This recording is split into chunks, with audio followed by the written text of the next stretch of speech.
भारत विरुद्ध दक्षिण आफ्रिका विश्वविजेतेपदाचा अंतिम सामना आज नवी मुंबईतल्या डी.वाय. पाटील स्टेडियमवर रंगतोय आणि त्यामुळं या सामन्याची संपूर्ण देशाला आहे ती आतुरता लागून राहिलेली आहे। आपण बघितलं तर या सामन्यासाठी अनेक खेळाडू आहेत, ते वाट बघतायत सामना कधी सुरू होतोय।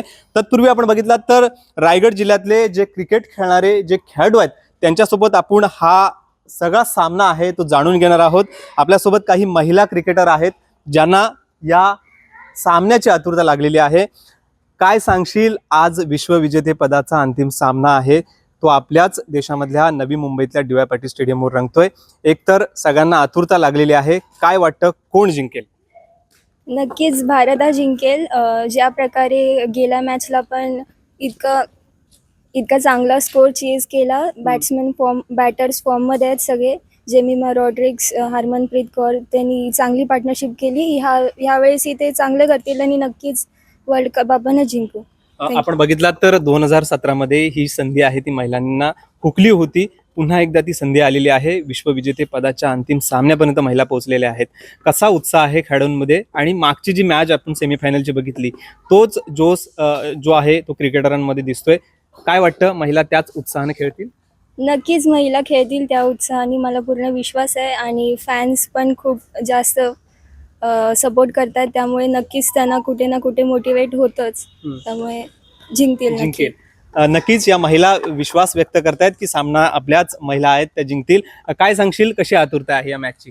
खूप जास्त आतुरता लागली आहे, कारण इंडिया वर्सेस साऊथ आफ्रिका जी मॅच आहे ती फायनल आहे आणि नक्कीच वर्ल्ड कपची ट्रॉफी आपल्याकडेच येणार। नक्कीच, तर वर्ल्ड कपची ही ट्रॉफी आहे ती आपल्याकडेच येणार असा विश्वास हे खेळाडू करतायत। या खेळाडूंना घडवणारे इथले जे प्रशिक्षक आहेत आपण त्यांच्याशी बातचीत करणार आहोत। सर, काय सांगाल, सर्व देशाला या सामन्याची आहे ती आतुरता लागलेली आहे, आपले खेळाडू देखील इथे प्रॅक्टिस करतायत। काय सांगाल, कोण जिंकेल? जिंकणार तर इंडियाच आहे, त्यात काही शंका नाही। पण ज्या प्रकारे खेळ करत आहे आता महिला संघ, त्या खेळातून एक नवी ऊर्जा, एक नवीन क्रांती घडून आलेली आहे महिला क्रिकेटमध्ये भारतातल्या। जिथे कुठे महिलांना एक थोडासा कमी वावर क्रिकेटमध्ये मिळत होता, जो 2017च्या हरमनप्रीतच्या 171 रन्स नंतर उजाळा मिळाला आणि क्रिकेटमध्ये महिलांचा जो समावेश आहे तो वाढायला लागला। तिथे कुठेतरी आपण फायनलपर्यंत पोहोचलो, कारण हरमनप्रीत कौरच्या एक उजळती खेळाडू म्हणून तेव्हा ती बाहेर आली। त्याच अनुषंगाने ह्या वर्षीचा फायनल महत्त्वाचा आहे, कारण पहिले तर आपल्या मायदेशामध्ये हा सामना होतोय आणि ज्या प्रकारचा प्रतिसाद आणि उत्साह जो प्रेक्षकांमध्ये सुद्धा पाहायला मिळतोय आणि तेवढाच उत्तम दर्जाचा खेळ आपल्याला महिला खेळाडूंकडून पाहायला मिळतोय। जसे सेमीफायनल मॅचमध्ये असेल, जेमिमा रॉड्रिग्स ज्या क्रंच सिच्युएशनला नेहमी आपला संघ कमी पडत होता, त्याला कुठेतरी बाजूला सारून आपण तो म्हणजे सेमीफायनल गमावलेला सामना आपण जिंकला।